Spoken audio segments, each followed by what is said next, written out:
Okay, so the first feature in this version is offline mode.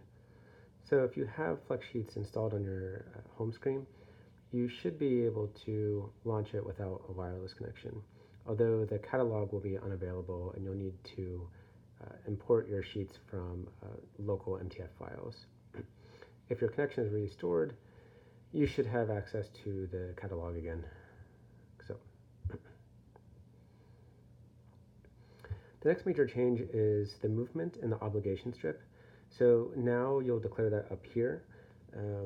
So you can like pick your mode and select a certain number of hexes. For jumping, it's each individual hex because that transfers into heat. And then if at some point you need to adjust that, maybe you put the wrong thing in, you can still access the movement right here. So let's say you want to change it to jump, like so, or if you want to set it to stand still, you can just toggle off any of the movements. The next big change is with the attack calculator. There used to be default values for things like movement dice and attack direction. These are now required to be set. I noticed in testing that people would sometimes forget things that they wanted to put in, so I just leave them blank and kind of highlighted until they're ready to go. There's also now this fire button down low that turns yellow once everything is ready to go. The other major change to the calculator is that you can bring it back up again. So if you just tap on your weapons after firing, you can adjust the range or woods or attack modifier and see the updates over here. The most common reason to bring this back up is though to change attack direction. A lot of times people will just kind of hit front or think front, but then they realize it's from the left side or the right or the rear. This is kind of a really common thing. So you can set that here and see the adjustments in the results. Now, when you adjust this stuff, the die rolls never change. So even if your shots become easier or harder, your rolls remain the same. So you can't fiddle with this to kind of, re-roll stuff, so to say.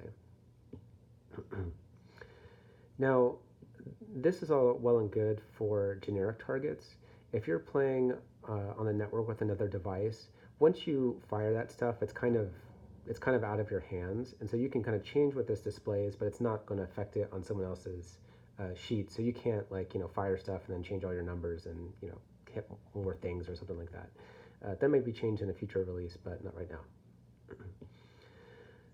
Back to movement, another nice thing about having this stuff up here is that if your movement phase is going to be a little bit more complicated, maybe because you start on the ground, it'll help you through that a little bit more. So here, instead of just saying run and the number of hexes, I kind of get the option to stand up. So following the official rules, you have to declare movement mode before you make an attempt to stand. So maybe I'll say run and then stand. I'm up.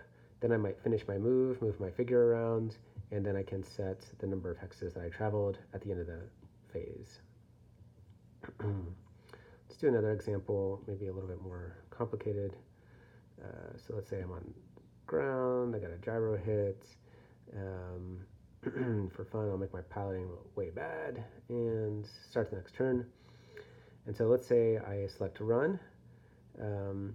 I failed my stand attempt, and so now I have the choice to either stand up or make another attempt, or just to stay down, in which case my hexes moved will be set to 0. But let's say, I don't know, let's say I have a good pilot, and I stand up. Now, because I'm running with a gyro, I'm going to have a piloting check to make at the end of this phase once I'm done with my movement. So I stood up twice, and then I moved a certain number of hexes, and now I have a piloting check because I ran with gyro.